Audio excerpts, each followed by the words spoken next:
Hello everyone. இன்றைக்கி நம்ம December 16th 2021 Hindu news analysis தமிழில் பார்க்கலாம். First one, securing the young அப்படின்னு கொடுத்துருக்குறாங்க எடிட்டோரியலில். It's somewhat related to vaccines. So what is virus, what is vaccine, எப்படி அது ஒர்க் ஆகுதுன்னு பார்க்கலாம். தென் தான் இன் பாகிஸ்தான் பங்களாதேஷ் ரிலேஷன்ஸ்னு ஒரு எடிட்டோரியல் கொடுத்துருக்குறாங்க. அப்புறமா unlike IPKF, India had an end day to withdraw troops from Dhaka. President to open renovated Hindu shrine in Bangladesh. 1971 was India's finest year. Sonia. So இது எல்லாமே எது கூட சம்மந்தப்பட்டது அப்படின்னா பங்களாதேஷோட லிபரேஷன் வார் சம்மந்தப்பட்டது. ஏன்னா நம்மளோட பிரசிடென்ட் வந்துட்டு அங்கே இருக்கிற ஹிந்து ஷ்ரைன் டெம்பிள் ரெனோவேட்டட் ஆனதை ஓப்பன் பண்ண போயிருக்கிறாரு. அதனால ஓகேவா. ஸோ இந்த வார் அதோட கோர்ஸ் என்ன அப்படின்னு ஃபுல்லாக பார்க்கலாம். அப்புறமா Durga Puja gets intangible cultural heritage tag அப்படின்னு கொடுத்துருக்காங்க. So what is Durga Puja அப்படின்னு கேட்கலாம். அப்புறம் Cabinet approves 76,000 crore push for semiconductor makers அப்படின்றாங்க. So what is semiconductor makers, இந்த பிளான் என்ன அப்படின்னு பார்க்கலாம். ஃபர்ஸ்ட் ஒன் வைரஸ் அப்படிங்கிறதுலேருந்து ஸ்டார்ட் பண்ணலாம். வைரஸ் அப்படிங்கிறது எல்லா மைக்ரோப்ஸை விட ரொம்ப ஸ்மாலஸ்டான ஒன்று. அதோட சைஸ் வந்து 10 to 300 நானோமீட்டர் தான் இருக்கும். இது நம்மளால் வெறுமனையாவோ இல்லைனா வெறும் மைக்ரோஸ்கோப்லேயே பார்க்க முடியாது ஆர்டினரியானதில். இதுக்குன்னு ஸ்பெஷலான எலக்ட்ரான் மைக்ரோஸ்கோப், தென் எக்ஸ்ரே கிறிஸ்டலோகிராஃபி மூலமாக தான் வைரஸ்ங்கிறது நம்மளால் டிடெக்ட் பண்ணி பார்க்க முடியும். இது எப்போவுமே ஹோஸ்ட் செல்லில் தான் வாழும். ஸோ ஹோஸ்ட் செல் அப்படிங்கிறது என்னென்னா, எந்த ஒரு உயிரினத்தில் இந்த வைரஸ் போய் பழகி பெருகுதோ அதுதான் வந்து ஹோஸ்ட் செல். அது மனுஷனாக இருக்கலாம், இல்லைனா ஏதாவது ஒரு கல்ச்சர் மீடியாவாக இருக்கலாம். அந்த மாதிரி இப்போது அது வந்து எந்த ஹோஸ்ட் செல் இருக்குதோ ஸோ அதில் மட்டும்தான் வந்துட்டு அதால் வாழ முடியும், அப்புறம் மல்டிப்ளை ஆக முடியும். ஓகேவா. அப்புறம் இப்போ வந்து ஒரு சிந்தட்டிக் கல்ச்சர் மீடியாவை பொறுத்த வரைக்கும் அதில் எந்த ஒரு உயிரினமும் இருக்காது இல்லையா. அதனால் அதில் வைரஸ் வந்து வளராது. எதில் வந்து இது வளரும்னா லேபில் கல்ச்சர்டு மீடியமில், அதாவது கல்ச்சர்டு செல்ஸ், பாக்டீரியல் செல்ஸ், இல்லைனா எம்ப்ரியானிக் செல்ஸ், இல்லைனா லேபரட்டரி அனிமல்ஸில் தான் இது வந்து பல்கி பெருகும். தென் இதோட ஸ்ட்ரக்சர் பார்த்துட்டோன்னா இது வந்து நான் செல்லுலார் ஆர்கானிசம் அப்படின்றாங்க. இதுக்குன்ட்டு இன்னர்ட் கிறிஸ்டலின் ஸ்ட்ரக்சர் இருக்கும் அப்படின்றாங்க. இன்னர்ட்னா எப்போ வந்துட்டு அது ஹோஸ்ட் செல் கண்டுபிடிக்குதோ அது வரைக்கும் வந்துட்டு அது ஆக்டிவாக இருக்காது, ரொம்ப இன்னர்ட்டாக இருக்கும். ஹோஸ்ட் செல் ஃபைன் பண்ணதுக்கு அப்புறமா அது வந்து அதோட வேலையை பார்க்க ஆரம்பிக்கும், அந்த மாதிரி. ஓகேவா. தென் இதோட ஜெனடிக் மெட்டீரியல் வந்துட்டு ஒன்று டிஎன்ஏவாக இருக்கலாம், இல்லைனா ஆர்என்ஏவாக இருக்கலாம். ஓகே. ஸோ நம்மளுக்கு வந்து ஜெனடிக் மெட்டீரியல் என்னது, டிஎன்ஏ இல்லையா. ஸோ அந்த மாதிரி ஒன்று டிஎன்ஏவாக இருக்கலாம், இல்லைனா ஆர்என்ஏவாக இருக்கலாம் வைரஸ்க்கான ஜெனடிக் மெட்டீரியல். தென் அதை சுற்றி ஒரு ப்ரொடெக்டட் லேயர் ஒன்று இருக்கும், அது வந்து கேப்சிட் அப்படி சொல்லி சொல்கிறோம். இந்த கேப்சிடை சுற்றி அடிஷ்னலாக ஸ்பைக் மாதிரி இந்த இடத்துல க்ரீன் கலரில் இருக்கும். ஸோ இதை நம்ம என்ன சொல்லுவோம் அப்படின்னா என்வெலப்பில் இருக்கிற ப்ரோட்டீன் அப்படி சொல்லி சொல்லுவோம். ஓகேவா. ஸோ ரொம்ப ப்ரொடெக்டடாக இது வந்து இருக்கும். அதனால தான் எல்லா விதமான ஹீட் அதெல்லாம் இது வந்து ரெசிஸ்ட் பண்ணிக்கூடும். ஓகேவா. ஸோ இதை வந்து ஒரு நார்மல் வைரஸோட ஸ்ட்ரக்சர். இதோட கேரக்டர்ஸ் அப்படின்னு பார்த்துட்டோன்னா எந்த ஒரு வைரஸுமே டிஎன்ஏ ஆர்என்ஏ ரெண்டுமே இருக்காது. ஓகேவா. ஸோ ஒரு வைரஸில் டிஎன்ஏவும் ஆர்என்ஏவும் சேர்ந்துருக்காது. ஒன்று டிஎன்ஏ இருக்கும், இல்லைனா ஆர்என்ஏ இருக்கும். தென் இதில் வந்து நியூக்ளியோ ப்ரோட்டீன், இன்னொன்று வந்து ஜெனட்டிக் மெட்டீரியல் இருக்குது. ஸோ அந்த ரெண்டு தான் வந்துட்டு இன்ஃபெக்ஷியஸ், மனுஷங்கள்லேயும் சரி மற்ற உயிரினங்களையும் சரி இது வந்து தீங்கு விளைவிக்கக்கூடிய வேலைகளை பார்க்கும். தென் இது வந்து பிளான்ட்டை இன்ஃபெக்ட் பண்ணும். ஸோ பிளான்ட் இன்ஃபெக்ட் பண்ணுற வைரஸாக இருந்துச்சுன்னா அதுக்கு வந்து சிங்கிள் ஸ்ட்ராண்ட் ஆர்என்ஏ இருக்கும். அதே அனிமலை இன்ஃபெக்ட் பண்ணுற வைரஸாக இருந்துச்சுன்னா அதுக்கு சிங்கிள் ஸ்டாண்ட் இல்லைனா டபுள் ஸ்டாண்டர்ட் ஆர்என்ஏ இருக்கும், இல்லைனா டபுள் ஸ்டாண்டர்ட் டிஎன்ஏ இருக்கும். ஓகேவா. தென் பாக்டீரியல் வைரஸ் இல்லைனா பாக்டீரியோஃபேஜ்னால் என்ன சொல்லுவோன்னா, வைரஸ் எப்போ வந்து பாக்டீரியாவை இன்ஃபெக்ட் பண்ணுதோ அதுதான் பாக்டீரியோஃபேஜ்னு சொல்லுவோம். ஸோ இது யூஸ்வலி டபுள் ஸ்டாண்டர்ட் டிஎன்ஏவாக இருக்கும் அப்படின்னு சொல்கிறாங்க. இது வந்து அதோட கேரக்டரிஸ்டிக்ஸ். ஓகேவா. ஸோ எப்படி வந்துட்டு வைரஸ் இன்ஃபெக்ட் பண்ணும் அப்படின்னா, ஃபர்ஸ்ட்டு ஒரு ஹோஸ்டோட செல் பாடிக்குள்ளே வந்துட்டு இது நுழையும். ஓகேவா. ஸோ நுழைஞ்சிட்டு அதுக்கப்புறம் அந்த நுழையிற பாதை எப்படி இருக்கும் அப்படின்னு பார்த்துட்டிங்கன்னா, நம்மளே வந்துட்டு கோவிட் காலத்தில் என்ன சொல்லுவோம், பக்கத்தில் வந்து யாராவது தும்முனாங்க இருமுனாங்கன்னா நம்மளுக்கும் வந்து பரவுன்னு சொல்லுவோம் இல்லையா. ஸோ ஒருத்தவங்களுடைய நோஸ் வழியாக, மவுத் வழியாக, ஐஸ் வழியாக, இல்லைனா ஸ்கின்னில் ஏதாவது பிரேக் இருந்துச்சு அப்படின்னா ஸோ அது வழியாக அது பரவும். உள்ளே போயிட்டு அது வந்து இன்ஃபெக்ட் பண்ணும். ஓகேவா. ஸோ இன்ஃபெக்ட் பண்ணும்போது ஹோஸ்ட் செல்லுக்குள்ளே அந்த டிஎன்ஏவை இல்லைனா ஆர்என்ஏவை, அதாவது அந்த வைரஸோட ஜெனடிக் மெட்டீரியலை இன்ஜெக்ட் பண்ணும். இன்ஜெக்ட் பண்ணிவிட்டு அதுக்கப்புறம் அது என்ன ஆக ஆரம்பிக்கும்னா அதோட காப்பீஸை வந்துட்டு உருவாக்க ஆரம்பிக்கும். இப்போது ஹோஸ்ட், அதாவது மனுஷங்க உடம்புல வைரஸ் புகுந்துருச்சுன்னு வச்சுக்கலாம். அந்த ஹோஸ்ட் செல்லுக்கு அதுதான் வந்துட்டு வைரஸ் செல்லுன்னு கண்டுபிடிக்க முடியாத அளவுக்கு அந்த வைரஸ் வந்து அந்த ஹோஸ்ட் செல்லை ஹைஜாக் பண்ணிடும். ஓகேவா. ஸோ அப்போ வந்து அந்த ஒரிஜினல் இது செல்லு தான் போல் அப்படின்னு நினச்சிட்டு நிறைய மல்டிபிள் காப்பீஸை நம்மளுடைய ஹோஸ்ட் செல்லே உருவாக்க ஆரம்பிச்சிடும். ஓகேவா. தென் அதுக்கப்புறம் என்ன ஆக ஆரம்பிச்சுன்னா நிறைய காப்பீஸ் உருவாக்க ஆரம்பிச்சிடும். அப்போ ஒரே ஒரு வைரஸ் செல் இன்ஃபெக்ட் ஆகி அது நிறைய காப்பீஸை நம்மளுடைய பாடியில் ப்ரொடியூஸ் பண்ணிடும். ப்ரொடியூஸ் பண்ணும்போது ஒரு கட்டத்தில் நம்மளுடைய பாடிக்கு அந்த செல்லை எதிர்த்து போராடுற சக்தி இல்லாமல் போயிடும். ஓகேவா. ஸோ அதனால தான் அது என்ன ஆகிரும்னா இன்ஃபெக்ஷன் ஆயிரும், நம்மளுடைய பாடியோடைய இம்யூன் சிஸ்டம் டோட்டலி கம்மியாகிடும். ஓகேவா. ஸோ அதுக்கப்புறம் இதை எப்படி ஸ்டாப் பண்ணுவோம் அப்படின்னா, அந்த வைரல் டிசீஸ்க்கு என்ன வந்து நம்ம மெடிசன் கொடுத்தா அது வந்துட்டு ப்ரொடெக்ட் ஆகும் அப்படின்ற மாதிரி பார்ப்போம். ஆனால் ஆன்டிவைரல் மெடிசன் நம்ம யூஸ் பண்ணணும் அப்படின்னா ஸோ அப்போ நம்மளால் அந்த வைரஸோட இன்ஃபெக்ஷனை கம்மி பண்ண முடியும். தென் ஓவராலாக வைரல் இன்ஃபெக்ஷன்ஸ் எப்படி இருக்குன்னா ஒவ்வொரு வைரஸும் ஒவ்வொரு டிசீஸ் காஸ் பண்ணும். ஃபார் எக்ஸாம்பிள் ரைனோ வைரஸ் வந்து காமன் கோல்டு காஸ் பண்ணும். அதே மாதிரி ஹெப்படைட்டிஸ் வைரஸ் வந்து ஹெப்படைட்டிஸ் கல்லீரல் அலர்ஜி இருக்குது இல்லையா, அதை வந்து கிரியேட் பண்ணும். ஸோ ஒவ்வொரு ஆர்கனையும் அது தாக்குற மாதிரி டிஃப்ரெண்ட் டைப்ஸ் வந்து இருக்கும். ஓகேவா? இப்போ சில வைரஸஸ் அதாவது மம்ஸ், தென் ஸ்மால் பாக்ஸ், ஹெர்ப்ஸ், இன்ஃப்ளூயன்ஸா இந்த மாதிரி டிசீஸ் வந்துட்டு காஸ் பண்ணுற வைரஸஸாக இருக்கும். அதாவது நம்மளுக்கு இந்த அம்மம் போடுறது, அது போக குளிர் காய்ச்சல் வர்றது, அக்கின்னு சொல்லுவாங்க இல்லையா, ஸோ அதெல்லாம் வைரஸ் தான் காஸ் பண்ணும். ஈவன் எய்ட்ஸ் கூட வைரஸால் உருவாகிற ஒரு நோய் தான் இல்லையா, அது நம்மளுக்கு தெரியும். அது போக இப்போ பிளான்ட் பொறுத்த வரைக்கும் என்னென்ன மாதிரி சிம்டம்ஸ் வந்து உருவாக்கும் இந்த வைரஸ் அஃபெக்ட் ஆகிருக்குன்னு எப்படி பிளான்ட் பார்த்து நம்ம கண்டுபிடிப்போம்னா, அந்த பிளான்ட்டோடைய லீஃப் வந்து சுருண்டிருக்கும், இல்லைனா அதில் வந்து மொசைக் ஃபார்மேஷன் வந்துட்டு இருந்திருக்கும். தென் அந்த லீஃப் கேர்லாக இருந்திருக்கும். லீஃப் வந்து சீக்கிரத்தில் அது எல்லோ கலர் ஆயிரும். இப்போ லீஃபில் வந்துட்டு நரம்புகள் இருக்கும் இல்லையா, ஸோ அது வந்துட்டு வெளியில் தெரியும். இல்லைனா அந்த நரம்புகள் இல்லாமல் போயிடும். அந்த பிளான்ட் வந்து ரொம்ப குட்டியாக வளரும். இல்லைனா அதோடைய நார்மல் வளர்ச்சி தடைப்பட்டிருக்கும். ஸோ அப்போ நம்ம என்ன கண்டுபிடிச்சிப்போம்னா அந்த பிளான்ட்டுக்கு வைரஸ் இன்ஃபெக்ஷன் இருக்குது அப்படின்னு கண்டுபிடிச்சிக்குவோம். ஓகேவா? ஸோ அதான் வந்து ஓவராலாக வைரஸ் இன்ஃபெக்ஷன். இப்போது வைரஸ் பொறுத்த வரைக்கும் அதில் சில வேரியண்ட்டுன்னு இருக்கும். என்னென்னா வைரஸ் வந்து ஒரே மாதிரி சைஸில் இருக்காமல் கான்ஸ்டண்ட்டாக அதோடைய ஸ்ட்ரக்சரை வந்து சேஞ்ச் பண்ணிட்டே இருக்கும். அதுதான் நம்ம என்ன சொல்லுவோம்னா மியூட்டேஷன் வழியாக. இப்போ வைரஸ் இருக்குதுன்னா அது திடீர் மாற்றம் அடைஞ்சு அது வந்து வேறு ஷேப்புக்கு போயிடும். ஓகேவா? ஸோ அப்போ நம்ம இந்த சைஸ்க்கு தான் வேக்சின் கண்டுபிடிச்சி வச்சுருப்போம். பட் இந்த சைஸ்க்கு அதுக்கப்புறம் நம்ம கண்டுபிடிக்க வேண்டியதாக இருக்கும். ஓகேவா? ஸோ இதான் வந்துட்டு இது எப்போ வந்துட்டு வைரஸ் ரெப்ளிகேட் ஆகுதோ, ரெப்ளிகேட்னா நிறைய காப்பீஸ் உருவாக்குதோ, அப்போ வந்துட்டு எக்ஸாக்டாக அதே காப்பி வந்துட்டு உருவாக்கும் அப்படின்னு அர்த்தம் கிடையாது.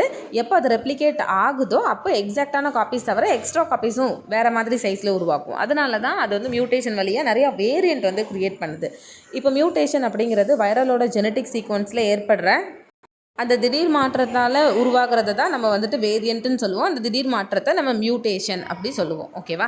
ஸோ இந்த மாதிரி ஒரு இதிலேருந்து இன்னொரு இதுக்கு மாறும்போது அதோட ஜெனட்டிக் சீக்வன்ஸ்லேயும் சில டிஃப்ரென்ஸ் ஏற்படும். அதனால தான் ஆல்ரெடி ஒரு சைஸ்க்கு கண்டுபிடிச்சிருந்த வேக்சின் வந்துட்டு புதுசாக இருக்கிற அந்த ஜெனட்டிக் சீக்வன்ஸுக்கு ஒத்து வர மாட்டேங்குது. ஓகேவா?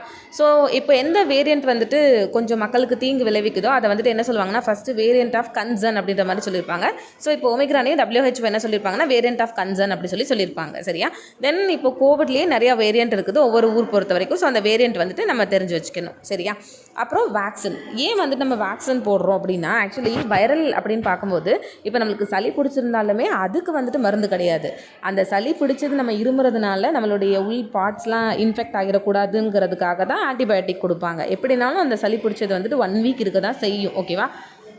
அதனால தான் குழந்தைங்க பிறந்த உடனே அவங்களுக்கு வந்துட்டு வேக்சின் வந்துட்டு நிறைய வைரஸ் டிசீஸ்க்கு அகெயின்ஸ்டாக போடுறாங்க. ஏன்னா வேக்சின் போடும்போது ஆக்சுவலி அதில் என்ன இருக்கும் அப்படின்னா இப்போ எந்த ஒரு வைரஸால் டிசீஸ் காஸ் ஆகுதோ அந்த வைரஸை ஹீட் கில்டு பண்ணியிருப்பாங்க. ஹீட் வச்சு கில் பண்ணி அதோடைய வெருலண்ட் இருக்கும்ல அதோட வீரியத்தை வந்து கம்மி பண்ணியிருப்பாங்க. கம்மி பண்ணி அந்த ஹார்ம்லெஸ்ஸான ஃபார்மில் நம்ம உடம்புக்குள்ளே அனுப்புவாங்க. ஸோ வேக்சின்ஸ் ஒன்ஸ் நம்ம எடுத்ததுக்கப்புறமேட்டு ஏதோ ஒரு ஃபாரின்லேருந்து ஆன்டிஜென் வந்துருக்குது, ஃபாரின் பார்ட்டிக்கல் வந்துருக்குது வெளியிலேருந்து அப்படின்னு நம்மளுடைய உடம்பு வந்து ஐடென்டிஃபை பண்ணிக்கிடும். ஸோ ஐடென்டிஃபை பண்ணின உடனே நம்மளுக்கு என்ன தெரியும்னா நம்மளுடைய பாடி அதுக்கு அகெயின்ஸ்டாக ஏதாவது ஒரு ஆன்டிபாடி வந்து ப்ரொடியூஸ் பண்ணும். ஓகேவா? ஸோ ப்ரொடியூஸ் பண்ணி அந்த வைரஸ்க்கு அகெயின்ஸ்டான ஆன்டிபாடி நம்ம உடம்புல ப்ரொடியூஸ் ஆகிரும். ஆனால் ஆன்டிபாடியை நம்மளோட உடம்பு வந்து ஞாபகம் வச்சுக்கிடும். சரியா? ஸோ மெமரி செல்ஸ் வந்து ஞாபகம் வச்சுக்கிடும். அகெயின் உண்மையிலே நம்மளுக்கு வந்துட்டு அந்த ஃபீவர் வந்தால் கூட நம்மளுடைய பாடிஸில் வந்து மெமரி செல்ஸ் போய் நம்மளுடைய மூளையில் வந்து சொல்லும் இதுக்கு ஆல்ரெடி மருந்து நம்மக்கிட்டே இருக்குதுன்ட்டு உடனே நம்மளுக்கு ரியாக்ஷன் நடந்து அந்த ஆன்டிபாடி நம்ம உடம்பு ப்ரொடியூஸ் பண்ணிடும். அதனால தான் நம்ம வந்து இம்யூனைஸ்டாக இருக்கணும் அப்படின்னு சொல்கிறோம். இப்போ புதுசாக வந்து இன்ஃபெக்ஷன் வந்து அப்போ நம்மளுடைய பாடி வந்து ஆன்டிபாடி தயாரிக்க ரொம்ப டைம் எடுத்துக்கிடும். ஓகேவா? அது வந்து ப்ராசஸ் லேட் ஆகும். அதுக்காக தான் வேக்சின் போட்டுக்கோங்கன்றாங்க. அதனால தான் நம்ம வேக்சின் போட்டதுக்கு அப்புறமேட்டு நம்மளுக்கு ஃபீவர் அந்த மாதிரி வந்து வருது, விச் இஸ் ஆக்சுவலி குட். ஓகேவா? ஸோ இப்படி தான் வந்துட்டு வேக்சின்ஸ் போடுறாங்க. வேக்சின்ஸ் போடும்போது நீரில் வச்சு போடுவாங்க. பட் சம்டைம்ஸ் அது வந்துட்டு மவுத் வழியாகவும் இல்லைனா வந்துட்டு நோஸில் ஸ்ப்ரேவும் பண்ணுறாங்க அப்படின்ற மாதிரி சொல்கிறாங்க. ஓகேவா? ஏன்னா எக்ஸாம்பிளில் நம்மளுக்கு திடீர்னு வேக்சின்ஸ் வந்துட்டு ஓரலாக மட்டும் தான் கொடுக்க முடியும் அப்படின்னாங்கன்னா அது தப்பு. நீடலில் கொடுக்கலாம், ஓரலில் கொடுக்கலாம், தென் நோஸில் வந்து ஸ்ப்ரே பண்ணுறாங்க. இதெல்லாம் வேக்சினோட டைப்ஸ். ஓகேவா? ஸோ இதான் வந்துட்டு வேக்சின்ஸ் பற்றி. தென் எப்படி வந்து நம்மளுடைய யங் ஜென்ரேஷனை நம்ம வந்துட்டு கவர் பண்ணணும். ஸோ வேக்சினேஷன் மஸ்ட் அப்படின்ற மாதிரி கொடுத்துருக்குறாங்க. தென் நெக்ஸ்ட் ஒன் இதில் வந்துட்டு பங்களாதேஷ் லிபரேஷன் வார் பற்றி கொடுத்துருக்குறாங்க. ஸோ இதில் என்னென்ன டாபிக்ஸ் கவர் பண்ணியிருக்கிறாங்கன்னு பார்க்கலாம். ஃபஸ்ட்டு வார்க்கான காசஸ் என்ன, வாரோட கோர்ஸ் என்ன, ஏன் இந்தியா இன்வால்வ் வச்சாங்க, சிம்லா அக்ரிமெண்ட் 1972 என்ன, டெல்லி அக்ரிமெண்ட் 1973 என்ன, இந்தியா ஏன் இந்த வாரில் பங்கெடுத்துக்கிட்டாங்க, அவங்களோட மோட்டிவ் என்ன அப்படின்னு பார்க்கலாம். ஓகேவா? ஸோ ஃபர்ஸ்ட் ஒன், ஏன் வார் வந்திருக்கும் அப்படின்னா, இப்போ வந்துட்டு நம்மளுடைய இதை வந்து பிரித்ததுக்கு அப்புறமேட்டு, இந்தியா பாகிஸ்தான் அப்படின்னு பிரித்ததுக்கு அப்புறமேட்டு பங்களாதேஷ் வந்து எங்கே போயிடுவாங்கன்னா பாகிஸ்தான் கூட இருந்திருப்பாங்க. ஓகேவா? ஸோ அப்போ அதை நம்ம என்ன சொல்லுவோம் அப்படின்னா, அவங்கள வந்துட்டு இப்போ இந்தியா இங்கே இருக்கிறாங்களா, ஸோ இது வந்துட்டு ஈஸ்ட் பாகிஸ்தான் அப்படி சொல்லுவோம். ஸோ இது வந்துட்டு வெஸ்ட் பாகிஸ்தான் அப்படி சொல்லுவோம். ஓகே, ஸோ அது வந்து பாகிஸ்தான் இருக்கிறாங்கல்ல, அதனால பாகிஸ்தானோட ஈஸ்ட்டில் இருக்கிறதுனால இவங்களை வந்து நம்ம ஈஸ்ட் பாகிஸ்தான் அப்படின்ற மாதிரி சொல்லுவோம். ஓகேவா? ஸோ பாகிஸ்தான் என்ன பண்ணுவாங்கன்னா அந்த டைமில் பங்களாதேஷி பீப்புளை செகண்ட் கிளாஸ் சிட்டிசனாக தான் ட்ரீட் பண்ணியிருப்பாங்க. பாகிஸ்தானில் உள்ளவங்க ஃபர்ஸ்ட் கிளாஸ் சிட்டிசன், தென் பங்களாதேஷில் உள்ளவங்க செகண்ட் கிளாஸ் சிட்டிசன்ற மாதிரி ட்ரீட் பண்ணியிருப்பாங்க. தென் லாங்குவேஜ் இஷ்யூ 1948 பாகிஸ்தான் என்ன சொல்லியிருப்பாங்கன்னா உருது தான் ஃபெடரல் லாங்குவேஜ் அப்படின்னு இருப்பாங்க. ஆக்சுவலி பங்களாதேஷில் உள்ளவங்கலாம் வந்துட்டு வேறு லாங்குவேஜ் தான் பேசுவாங்க இல்லையா, பட் பாகிஸ்தானில் உள்ளவங்க தான் உருது பேசுவாங்க, ஆனால் உருது தான் லாங்குவேஜ் அப்படின்ற மாதிரி சொல்லியிருப்பாங்க. ஸோ இது ஃபர்ஸ்ட் இஷ்யூ. தென் பொலிட்டிக்கல் இஷ்யூ என்னென்னா, பாகிஸ்தானை அப்போ யார் ஆண்டுகிட்டு இருந்திருப்பாங்கன்னா அன்டெமோக்ராட்டிக் மிலிட்ரி கவர்மெண்ட். ஓகேவா? ஒன்ஸ் வந்துட்டு இந்தியா பாகிஸ்தான் பிரிஞ்சதுக்கு அப்புறமேட்டு இந்தியாவில் வந்துட்டு எலெக்ஷன்ஸ் வச்சு டெமோக்ராட்டிக் ரூல் நடந்திருக்கும். பட் அப்போ பாகிஸ்தானில் அன்டெமோக்ராட்டிக் மிலிட்டரி கவர்மெண்ட் தான் நடந்திருக்கும். அதே மாதிரி இப்போ பெங்காலி பாப்புலேஷனுக்கு எந்த ஒரு பொலிட்டிக்கல் பவரும் கொடுத்துருக்க மாட்டாங்க. நிறைய ஃபண்டை வந்து வெஸ்ட் பாகிஸ்தானுக்கு தான் கொடுத்துருப்பாங்க, ஈஸ்ட் பாகிஸ்தானுக்கு அவ்வளோ கொடுத்துருக்க மாட்டாங்க. ஸோ இதெல்லாம் வந்து பொலிட்டிக்கல் இஷ்யூஸ். ஓகே, தென் 1970 ஜென்ரல் எலெக்ஷன் நடக்கும். அந்த எலெக்ஷன் அப்போ என்ன ஆயிருக்குன்னா, பங்களாதேஷியோடைய அவாமி லீக் கட்சியை சேர்ந்த யார் வின் பண்ணியிருப்பாங்க அப்படின்னா மிஸ்டர் முஜிபுர் ரஹ்மான் வந்து வின் பண்ணியிருப்பாரு, which is a clear victory. ஓகேவா? ஆனால் வெஸ்டர்ன் பாகிஸ்தானில் உள்ள லீடர்ஸ் அதோடைய அவாமி லீக் கட்சியை ஆட்சி அமைக்க விட்டுருக்க மாட்டாங்க. ஓகேவா? ஸோ வெஸ்டர்ன் பாகிஸ்தானில் வந்துட்டு யார் அப்போ லீடராக இருந்திருப்பாங்கன்னா ஜென்ரல் யாது கான். ஓகேவா?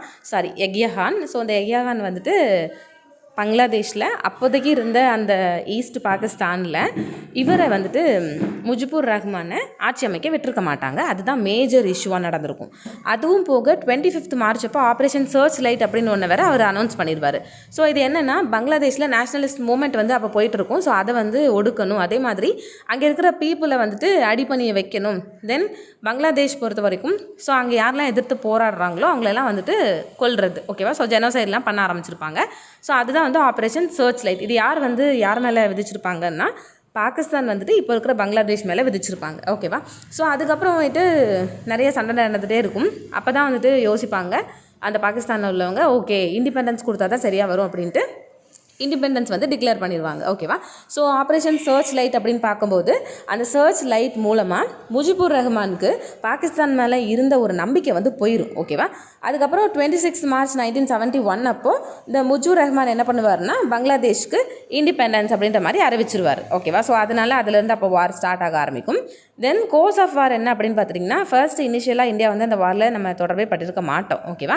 ஆனால் நம்ம என்ன உங்களுக்கு கொடுத்துருப்போம்னா, அங்கே பாகிஸ்தான் பொறுத்த வரைக்கும் அந்த பாகிஸ்தானை எதிர்த்து போராடுறதுக்கான ஒரு ஃபோர்ஸுக்கான ட்ரைனிங் நம்ம வந்துட்டு கொடுத்துருப்போம் பங்களாதேஷ் பீப்புளுக்கு. ஓகேவா? ஸோ அது என்ன அப்படின்னு பார்த்துட்டிங்கன்னா கொரில்லா ஃபோர்ஸ்க்கு நம்ம ஒன்று அவங்களுக்கு ரைஸ் பண்ணியிருப்போம், முக்தி பஹினி அப்படி சொல்லி. ஓகேவா? ஸோ இந்த ஃபோர்ஸ்க்கு தான் நம்ம என்ன பண்ணியிருப்போம்னா ட்ரைனிங் கொடுத்துருப்போம். ஓகேவா? தென் கோர்ஸ் ஆஃப் வார் அப்படின்னு பார்க்கும்போது இப்போ அந்த வார் நடந்ததுனால பங்களாதேஷ்லேருந்து நிறைய பேர் என்ன பண்ண ஆரம்பிச்சிருவாங்கன்னா இந்தியாவில் வந்துட்டு வர ஆரம்பிச்சிருவாங்க இந்தியாவுக்கு. ஓகேவா? ஸோ அப்போ நிறைய ரெஃப்யூஜி இன்ஃப்ளக்ஸ் வந்து அதிகமாகிட்டே போகும். இந்தியா வந்துட்டு என்ன நினைப்பாங்கன்னா, இப்படி நம்ம ரெஃப்யூஜி வர்றதை தடுக்கணும்னா ஒன்று இந்த வார் வந்து கம்ப்ளீட்டாக ஸ்டாப் ஆனால் தான் இந்த ரெஃப்யூஜி இன்ஃப்ளக்ஸ் வந்து ஸ்டாப் ஆவாங்க அப்படின்ற மாதிரி இந்தியா நினைப்பாங்க. ஓகேவா? ஸோ இந்தியா வந்துட்டு ஓகே வார் அப்படிங்கிறது நம்மளால் தடுக்க முடியாது, ஆனால் ஏதாச்சும் ஒரு ட்ரிகர் பாயிண்ட் வந்தால் தானே நம்ம சண்டை போட முடியும். ஸோ அந்த ட்ரிகரிங் பாயிண்ட்டுக்காக வெயிட் பண்ணிட்டு இருந்திருப்பாங்க. ஓகேவா? அந்த டைமில் யூஎஸ் வந்துட்டு என்ன பண்ணிடுவாங்கன்னா, யூஎஸோடைய லீடராக அப்போது ரிச்சர்ட் நிக்சன் இருந்திருப்பார். ஸோ அவர் வந்துட்டு பெங்காலி ஜெனோசைட் அப்படின்ற ஒரு விஷயத்தை இக்னோர் பண்ணிவிட்டு யாருக்கு சப்போர்ட் பண்ணிடுவார்னா பாகிஸ்தானுக்கு சப்போர்ட் பண்ணிடுவார். ஸோ அப்போ யூஎஸ், அதே மாதிரி பாகிஸ்தான், அதே மாதிரி சைனா. ஓகே, ஸோ இவங்க 3 பேர் வந்துட்டு சேர்ந்துப்பாங்க. அந்த ட்ரிகர் பண்ணிடும் அந்த விஷயம் நம்ம என்ன பண்ணிடுவோம்னா சோவியத்துக்கும் நம்மளுக்குமான ஃப்ரெண்ட்ஷிப் ட்ரீட்டி வந்துட்டு அப்போ தான் சைன் ஆகும். ஓகே, ஸோ எப்போ அப்படின்னா ஆகஸ்ட் 1971. ஓகே, தென் எந்த ஈவெண்ட் வந்து எக்ஸாக்ட்லாக நம்மளை வந்துட்டு ட்ரிகர் பண்ணிச்சு அப்படின்னா ஆப்ரேஷன் செங்கிஸ்கான். ஓகே, ஸோ இது வந்து 3 டிசம்பர் 1971 அப்போ பாகிஸ்தான் வந்து நம்மளுடைய ஏர்ஃபீல்டை டார்கெட் பண்ணியிருப்பாங்க. ஸோ அந்த ஏர்ஃபீல்டு வந்து ஒரு 11 ஏர்ஃபீல்டு, அம்ரித்சர், அம்பலா, அக்ரா, தென் அவந்திப்பூர், பிக்கனேர், அதே மாதிரி ஹல்வாரா, ஜோத்பூர், ஜெய்சல்மீர், பத்தன்கோட், பூஜ், ஸ்ரீநகர், உத்தரலை, அம்ரித்சர், ஃபரித்கோட், இந்த மாதிரி 11 வந்துட்டு ஏர்ஃபீல்டை இது பண்ணியிருப்பாங்க. ஓகே, ஸோ அப்போ நம்மளுக்கு வந்து கோவம் வந்துடும். நம்மளுக்கு கோவம் வந்தோடனே நாங்கள் வந்து வாரை டிக்ளேர் பண்ணிடுவோம், சரி சண்டை அப்படி சொல்லி. சண்டை போட்டதுக்கப்புறமேட்டு நம்ம என்ன பண்ணுவோம்னா பங்களாதேஷ்க்கு நம்மளுடைய ட்ரூப்பெல்லாம் அனுப்பி வைப்போம். ஓகேவா, இந்தியா வந்து இந்த சண்டையில் இன்வால்வ் ஆகி விதின் 30 டேஸ்க்குள்ளேயே இந்த 13 டேஸில் பாகிஸ்தான் வந்து சரண்டர் ஆயிடுவாங்க. ஓகேவா, ஸோ 13 நாளுக்குள்ளேயே நம்ம அவங்கள சரண்டர் பண்ண வச்சுருப்போம். ஓகே, இது முக்கியமான ஒரு விஷயம். தென் இந்த பிக்சர் எதுக்காக அப்படின்னு பார்த்துட்டிங்கன்னா, அந்த வாரப்போ பாகிஸ்தான் வந்து நம்மளுடைய ஏர்ஃபீல்டை வந்துட்டு குறி வச்சுருப்பாங்கல்ல, அப்போ நம்மளுடைய நாட்டில் உள்ள பொருட்களெல்லாம் காப்பாற்றணுங்கிறதுக்காக தாஜ்மஹால் வந்து அங்கேருந்து பார்த்தா தெரியக்கூடாது, பாகிஸ்தான்லேருந்து பார்த்தா விசிபிளாக இருக்கக்கூடாது அப்படிங்கிறதுக்காக தாஜ்மஹாலை வந்துட்டு சணல் ஜூட் இருக்குது இல்லையா, ஸோ அதை போட்டு மூடி வச்சுருப்பாங்க. ஓகேவா, ஸோ அது ஒரு சின்ன இன்சிடென்ட், இது எக்ஸாமுக்கு ஹெல்ப் ஆகாது, ஆனால் இது வந்து அவ்வளோ இன்ட்ரெஸ்டிங் ஃபேக்டர்ஸ். ஸோ அவ்வளோ தூரத்துக்கு ஃபைட் நடந்திருக்குது. ஓகேவா, தென் இப்போது இந்தியாவுடைய டிப்ளமேட்டிக் விக்டரி அப்படின்னு பார்க்கும்போது 11th டிசம்பர் இன்சிடென்ட் அப்போ இது ரொம்ப இம்பார்ட்டண்ட்டான இன்சிடென்ட். என்னென்னா, இப்போது நம்ம சண்டை நடந்துட்டு இருக்கும் இல்லையா, சண்டை நடந்துட்டு இருக்கும் போச்சில் யூஎஸ் வந்துட்டு பாகிஸ்தானுக்கு சப்போர்ட் பண்ணி யூஎஸ்எஸ்ஆர் என்டர்பிரைஸ் அப்படிங்கிற ஒரு ஏர்க்ராஃப்ட் கேரியர், இது வந்து நியூக்ளியர் மிசைல், இதை எங்கே அனுப்பியிருப்பாங்கன்னா பே ஆஃப் பெங்காலுக்கு அனுப்பியிருப்பாங்க. ஓகேவா, ஸோ இது வந்து நம்மளுக்கு அகெயின்ஸ்டாக அனுப்பியிருப்பாங்க.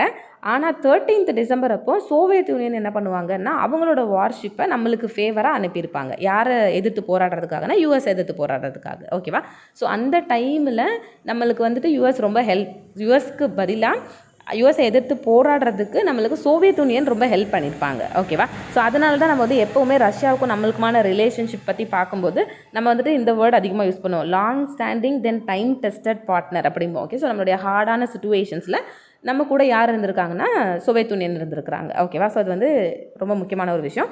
ஸோ இது ஆக்சுவலி நம்மளுடைய டிப்ளமேட்டிக் விக்டரியை குறிக்குது அப்படின்ற மாதிரி சொல்கிறோம். ஓகேவா, தென் வாரோட ரிசல்ட் பார்க்கும்போது இந்தியன் ஆர்மி என்ன பண்ணிடுவாங்கன்னா பாகிஸ்தானை வந்துட்டு போத் ஈஸ்டர்ன் அண்ட் வெஸ்டர்ன் ஃப்ரண்ட்டில் வந்துட்டு வின் பண்ணிடுவாங்க.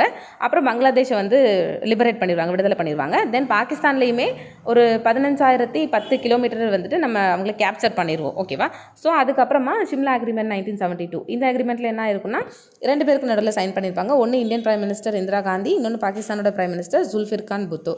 அப்போ என்ன சொல்லியிருப்பாங்கன்னா அந்த அக்ரிமெண்ட் மூலமாக இருக்கிற சண்டையான சிச்சுவேஷனை நார்மலைசேஷன் பண்ணிடலாம் அப்படின்ற மாதிரி ஃபர்ஸ்ட் சொல்லியிருப்பாங்க.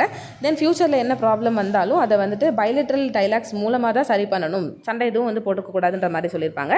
தென் ஒருத்தவங்க இன்னொருத்தவங்களுடைய டெரிட்டோரியல் இன்டெகிரிட்டியை ரெஸ்பெக்ட் பண்ணணும் அப்படின்னு சொல்லியிருப்பாங்க. அதுக்கப்புறமா இன்டர்நேஷ்னல் பவுண்ட்ரி இருக்குது அப்படின்னா, ஸோ இன்டர்நேஷ்னல் பவுண்ட்ரியில் 2 பேரும் அவங்களுடைய ட்ரூப்ஸ் நிப்பாட்டி வச்சுருப்பாங்க இல்லையா, ஸோ அதை வந்து மறுபடியும் பேக் டு நார்மலைஸ் அப்படின்ற மாதிரி சொல்லியிருப்பாங்க. ஸோ இதெல்லாம் சிம்லா அக்ரிமெண்ட் 1972 கொடுத்துருப்பாங்க.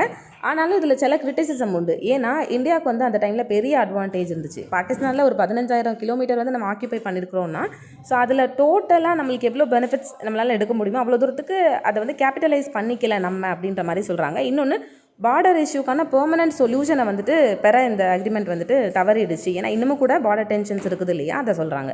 தென் 1973 டெல்லி அக்ரிமெண்ட் வந்து சைன் பண்ணியிருப்போம். இது வந்து 3 பேருக்கு நடுவில் சைன் பண்ணியிருப்போம். அந்த 3 பேர் யாருன்னா இந்தியா, பாகிஸ்தான், தென் பங்களாதேஷ். எப்போனா 28 ஆகஸ்ட் 1973.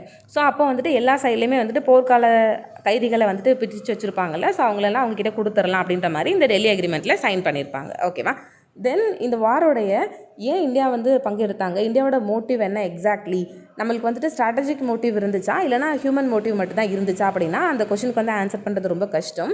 பட் இந்தியாவுடைய மோட்டிவ் வந்து எல்லா ஆங்கிள்லையும் நம்ம பார்க்கலாம். ஓகேவா, ஸோ ஒன்று வந்துட்டு அவாமி லீக் கவர்மெண்ட் வந்துட்டு டெமோக்ராட்டிக்கலி எலெக்டான கவர்மெண்ட், ஸோ அவங்கள மறுபடியும் ஆட்சியில் கொண்டு வரணுங்கிறது தான் நம்மளுடைய ஃபர்ஸ்ட் மோட்டிவ். இன்னொன்று பெங்காலி ஜெனோசைடை வந்துட்டு நம்ம தடுக்கணும். அதே மாதிரி மைனாரிட்டி பீப்புள் மேலே நடக்கிற அட்டாக்கை நம்ம தடுக்கணும். ரெஃப்யூஜி கிரைசிஸை எண்ட் பண்ணணும். இதெல்லாம் வந்து நம்மளுடைய ஆல்ட்ரிஸ்டிக் மோட்டிவ். தென் ஸ்ட்ராட்டஜிக் மோட்டிவ் அப்படின்னு பார்க்கும்போது இப்போ இந்தியா வந்து இப்படி இருக்கிறாங்க அப்படின்னா இங்கே வந்துட்டு பாகிஸ்தான், ஈஸ்ட் பாகிஸ்தான் இருக்குது, இங்கே வெஸ்ட் பாகிஸ்தான் இருக்குன்னா 2 பேர் மேலேயும் ஒரே நேரத்தில் நம்மளால் வந்துட்டு ஃபோக்கஸ் பண்ண முடியாது. இப்போது லக்கிலி இப்போது பங்களாதேஷ் வந்து நம்ம கூட ஃப்ரெண்ட் ஆகிட்டாங்க. ஸோ இப்போ வந்து நம்மளால் இந்த பாகிஸ்தானை மட்டும் பார்த்துக்கிட்டா போதும் இல்லையா, ஸோ வந்து நம்மளுடைய ஃபோக்கஸ் வந்து ஒருத்தவங்க மேலே இருக்கும் அப்படின்ற மாதிரி சொல்கிறாங்க. தென் ஸ்ட்ராட்டஜிக் மோட்டிவ் அப்படின்னு பார்க்கும்போது பங்களாதேஷில் இருக்கிற அவாமி லீக் கவர்மெண்ட் வந்துட்டு ப்ரோ இந்தியா, அதாவது இந்தியாவுக்கு சப்போர்ட் பண்ணுறவங்க. அதே மாதிரி ஃப்யூச்சரில் எந்த ஒரு கம்யூனல் ஸ்ட்ரைஃபும் வெஸ்ட் பெங்கால் கூட வரதை இந்த சண்டை வந்து ப்ரிவெண்ட் பண்ணியிருக்குது. அதே மாதிரி இப்போ சவுத் ஏஷியா பொறுத்த வரைக்கும் இந்தியா அப்போ தான் ஃபர்ஸ்ட் டைம் நாங்களும் வந்து ஒரு டாமினன்ட் ஃபோர்ஸ் அப்படின்ற மாதிரி நம்ம எஸ்டாப்ளிஷ் பண்ணியிருப்போம். ஓகேவா, ஏன்னா நம்ம இந்த வாரில் தலையிட்டு விதின் 13 நாளுக்குள்ளேயே பாகிஸ்தானை வந்துட்டு நம்ம அடி பண்ணி வச்சுருப்போம் இல்லையா, அதனால். ஓகேவா, ஸோ இதான் வந்துட்டு ஏன் இந்தியா வந்து இதில் வாரில் கலந்துக்கிட்டாங்க, இந்தியாவோட மோட்டிவ் என்ன அப்படின்றத எல்லா ஆங்கிலையும் இதில் கொடுத்துருக்குறாங்க. ஓகேவா, த நெக்ஸ்ட் ஒன் என்னென்னா கல்ச்சரல் ஹெரிட்டேஜ், அதாவது துர்கா பூஜாவில் வந்துட்டு இன்டான்ஜிபிள் கல்ச்சரல் ஹெரிட்டேஜ் லிஸ்ட்டில் ஆட் பண்ணியிருக்கிறாங்களே, இதை பார்க்கலாம். ஃபஸ்ட்டு கல்ச்சரல் ஹெரிட்டேஜ் அப்படிங்கிறது என்னென்னா, இந்த கல்ச்சரல் ஹெரிட்டேஜ் அப்படிங்கிறது நம்மளுடைய ஆன்சஸ்டார்ஸ் கிட்டேருந்து நம்மளுக்கு பாஸ் ஆகி நம்மக்கிட்டேருந்து நம்மளுடைய தலைமுறைகளுக்கு பாஸ் ஆகும். அது வந்துட்டு ஒரு மானுமெண்ட்டாக இருக்கலாம், ஆப்ஜெக்டாக இருக்கலாம், ட்ரெடிஷனாக இருக்கலாம், இல்லைனா லிவிங் எக்ஸ்பிரஷனாக இருக்கலாம். இப்போ வந்துட்டு அது ஒரு பெரிய கோட்டையாக இருக்கலாம், நினைவு சின்னங்களாக இருக்கலாம், தூண்களாக இருக்கலாம், இல்லைனா நம்ம வந்து ஏதாவது ஃபாலோ பண்ணுற oral traditions, performing arts, social practices, rituals, ஃபெஸ்டிவலாக இருக்கலாம், நாலேஜாக இருக்கலாம், இல்லைனா ஏதாவது நேச்சர் யூனிவர்ஸ் சம்மந்தமான ஏதாவது ஒரு பொருட்களை உருவாக்குற ட்ரெடிஷ்னல் கிராஃப்டாக இருக்கலாம். சரியா? ஸோ இந்த மாதிரி டச் பண்ணக்கூடிய பொருளெல்லாம் நம்ம எதில் சொல்லுவோம்னா டேஞ்சபிள் ஹெரிட்டேஜ் அப்படின்ற மாதிரி சொல்லுவோம். அதாவது அதுக்குன்னு ஃபிசிக்கல் அப்பியரன்ஸ் இருக்கும். ஃபார் எக்ஸாம்பிள் பொருட்கள், அப்புறம் பில்டிங்ஸ், பிளேசஸ், மானுமெண்ட்ஸ், நினைவு சின்னங்கள், இதெல்லாம் வந்துட்டு நம்ம டேஞ்சபிளில் சொல்லுவோம். இன்டேஞ்சபிள் அப்படிங்கிறது நம்மளால் டச் பண்ண முடியாது. இதை நம்மளால் ஃபீல் தான் பண்ண முடியும். ஓகேவா? என்னென்னா இப்போ இந்த ஆர்ட்ஸ், சோஷியல் ப்ராக்டிசஸ், இப்போ நம்ம ஏதாவது ஒரு ரிச்சுவல் பண்ணுறோம் அப்படின்னா ஸோ அது வந்து ஆத்மம் சம்மந்தமான ஒரு விஷயம், அதை நம்மளால் டச் பண்ண முடியாது இல்லையா? அதெல்லாம் வந்து இன்டேஞ்சபிள். ஓகேவா? பட் இந்த ரெண்டுக்குமே வந்துட்டு த்ரெட்ஸ் இருக்குது. என்னென்னா அது வந்து காலத்தால் அழிஞ்சு போகிறதுக்கு வாய்ப்பு இருக்குது. ஏன்னா நம்ம ஒரு தலைமுறையிலேருந்து இன்னொரு தலைமுறைக்கு அந்த நாலேஜ் கடத்தலைன்னா அது ஒரு தலைமையோட நின்றும் இல்லையா? ஸோ அது சொல்கிறாங்க. ஸோ இதெல்லாம் வந்து சரிப்படுத்தணுங்கிறதுக்காக தான் யுனெஸ்கோ என்ன பண்ணியிருப்பாங்கன்னா இதுக்கான ஐடென்டிஃபை பண்ணி அதை ப்ரொடெக்ட் பண்ணி ப்ரிசர்வ் பண்ணி ப்ரமோட் பண்ணி சேஃப்கார்ட் பண்ணுறதுக்கான ப்ரோக்ராம் வந்து ஸ்டார்ட் பண்ணியிருப்பாங்க. ஸோ இதுக்காக இன்டர்நேஷ்னல் கோஆப்ரேஷன் வந்துட்டு வேணும். இப்போ நம்ம வந்துட்டு எல்லா இடத்துலையும் அமைதி நிலைநாட்டணும் அப்படின்னா ஸோ அப்போ அதுக்காக யுனெஸ்கோ என்ன பண்ணியிருப்பாங்கன்னா டேஞ்சபிள் ஹெரிட்டேஜ் அப்படின்னு தனியாக பிரிச்சிருப்பாங்க, இன்டேஞ்சபிள் ஹெரிட்டேஜ் அப்படின்னு பிரிச்சிருப்பாங்க. ஓகேவா? ஸோ யுனெஸ்கோ அப்படின்னு பார்க்கும்போது யுனைடெட் நேஷன் எஜுகேஷன், சயின்டிஃபிக், தென் கல்ச்சரல் ஆர்கனைசேஷன். ஓகேவா? ஸோ இது சயின்ஸ் சம்மந்தமான, எஜுகேஷன் சம்மந்தமான விஷயங்கள்லாம் நம்ம வந்துட்டு இன்டர்நேஷ்னல் கோஆப்ரேஷன் வந்துட்டு பீஸ் மூலமாக எஸ்டாப்ளிஷ் பண்ணணும் அப்படிங்கிறதுக்காக இது கொண்டு வந்திருப்பாங்க.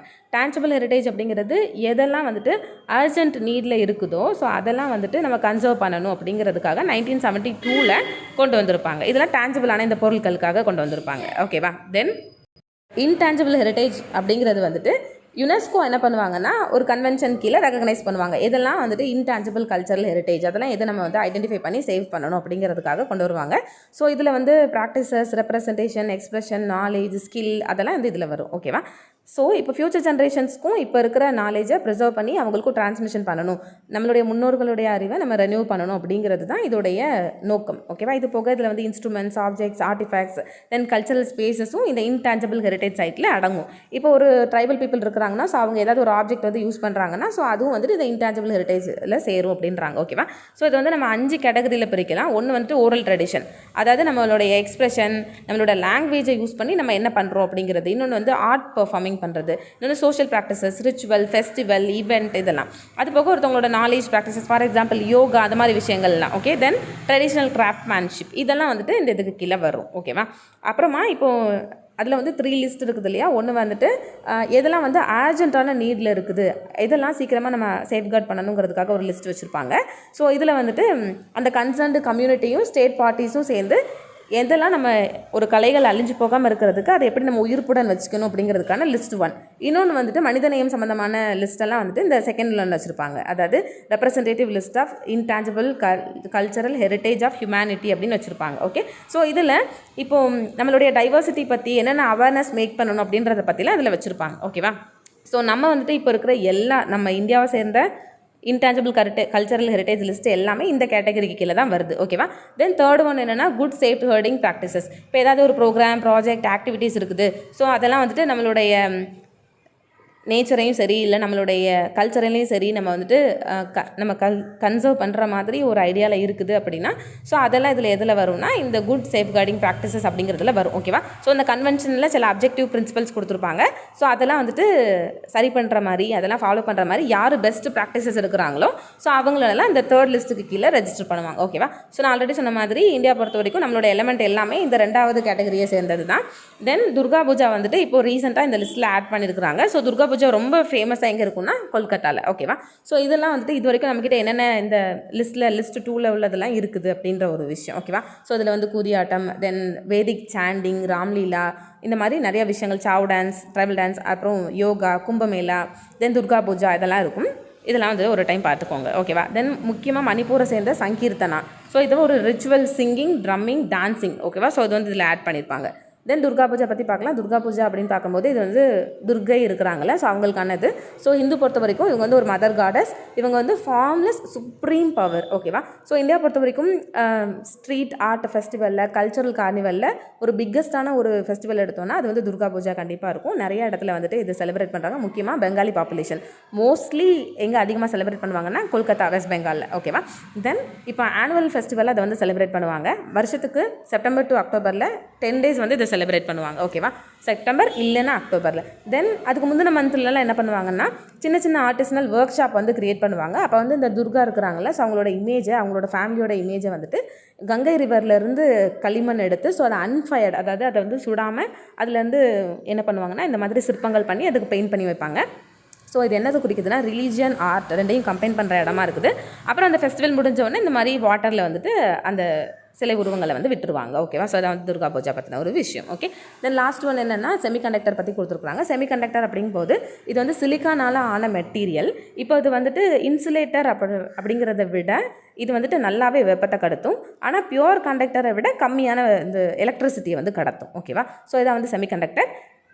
கண்டக்டரை விட கம்மி, ஆனால் இன்சுலேட்டரை விட அதிகம். ஓகேவா. ஸோ ரெண்டுக்கும் நடுவில் இருக்குது அப்படின்னு சொல்கிறாங்க. ஓகே. அப்புறமா இப்போ இந்தியா பொறுத்த வரைக்கும் இந்தியா செமிகண்டக்டர் மிஷன் ஒன்று வந்துட்டு ஸ்டார்ட் பண்ணலான்னு இருப்பாங்க. ஸோ அதோட விஷன் என்ன அப்படின்னா இந்தியா பொறுத்த வரைக்கும் குளோபல் ஹப்பாக நம்ம வந்து electronic system of design and மேனுஃபேக்சரிங்கில் மாறணும். தென் நம்மளுடைய ஆத்ம நிர்பர் பாரத் விஷனை இன்னும் கொஞ்சம் அடுத்த கட்டத்துக்கு கொண்டு போகணுங்கிறதுக்காக தான் இந்த ப்ரோக்ராம் கொண்டு வந்திருப்பாங்க. தென் இதோட மிஷன் என்னென்னா எலக்ட்ரானிக்ஸ் மேனுஃபேக்சரிங் அப்படின்னு பொறுத்த வரைக்கும் அதில் வந்துட்டு ஒரு நியூ ஏரா நம்ம க்ரியேட் பண்ணணும். இப்போ நம்ம வந்துட்டு குளோபலி காம்படேட்டிவான இன்சென்டிவ் பேக்கேஜஸ் வந்து நம்ம யாருக்கு கொடுக்கணும்னா யாரெல்லாம் வந்துட்டு செமிகண்டக்டர் வச்சுருக்காங்களோ அந்த கம்பெனிஸ்க்கு அதை மேனுஃபேக்சரிங் பண்ணுறவங்களுக்கு கொடுக்கணுங்கிறதுக்காக கொண்டு வந்திருப்பாங்க. சரியா. ஸோ அதுக்காக தான் அந்த 76,000 கோடி வந்துட்டு சாங்ஷன் பண்ணியிருப்பாங்க. தென் இதோட எய்ம் என்ன அப்படின்னு பார்த்தீங்கன்னா எந்தெந்த கம்பெனிலாம் வந்துட்டு சிலிக்கான் சம்மந்தமான இந்த ஃபேப் அப்படிங்கிறது ஃபேப்ரிகேஷன். ஓகேவா. So silicon semiconductor fabrication, display fabrication, compound semiconductor, silicon photonics, இந்த மாதிரி விஷயங்கள்லாம் வந்துட்டு யாரெல்லாம் ஈடுபடுறாங்களோ ஸோ அவங்களுக்கு இன்சென்டிவ் சப்போர்ட் கொடுக்கணும் அப்படின்றது தான். ஓகேவா.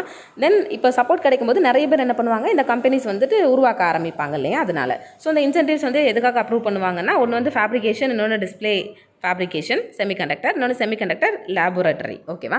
தென் இதோடைய இம்பார்ட்டன்ஸ் என்ன, ஏன் வந்துட்டு இந்த மாதிரி செமிகண்டக்டர் இண்டஸ்ட்ரிக்கு நம்ம இவ்வளோ இம்பார்ட்டன்ஸ் கொடுக்குறோம், இவ்வளோ கோடிக்கணக்கில் செலவழிக்கிறோன்னா ஸோ அதுக்கான நிலைப்புத்தன்மை, அதாவது அதோடைய காம்பேக்ட்னஸ், அதோடைய நம்பகமான தன்மை, பவர் எஃபிஷியன்சி, கம்மியான லோ காஸ்ட், இதெல்லாம் வந்துட்டு முக்கியமான கேரக்டரிஸ்டிக். அப்ளிகேஷன் பார்க்கும்போது smart phone, smart TV, industrial application, defence, ஏரோஸ்பேஸ்லலாம் அதை யூஸ் பண்ணுறாங்க ரீசனலாக. ஓகேவா. ஸோ தென் ரீசன்ட் டைம்ஸ்லேயும் என்னென்னா இப்போ எமர்ஜிங் டெக்னாலஜியாக இது வந்து வளர்ந்துக்கிட்டு இருக்குது. ஸோ அதுக்கான ஒரு ஃபவுண்டேஷனல் பில்டிங் பிளாக்காக இந்த செமிகண்டக்டர் இருக்கும். ஸோ இப்போ செமிகண்டக்டரில் நம்ம இன்வெஸ்ட் பண்ணணும் அப்படின்னா இந்த மாதிரி வேறு டிஃப்ரெண்ட் செக்டார்ஸில் நம்மளுக்கு பயங்கரமான மல்டிபிள் எஃபெக்ட்ஸ் வந்து தெரியும் அப்படின்றாங்க. அதனால தான் கவர்மெண்ட் வந்துட்டு இந்த ப்ராக்ரஸ் வந்து கொண்டு வந்திருப்பாங்க. ஓகேவா. இது வந்துட்டு நம்ம என்ன பார்த்தோம்னா செமிகண்டக்டர் பற்றி பார்த்தோம். ஓகேவா. ஓகே. இன்றைக்கி நியூஸ் அனாலிசிஸ் அவ்வளோதான். தேங்க்யூ ஸோ மச் ஃபார் வாட்சிங். Have a great day.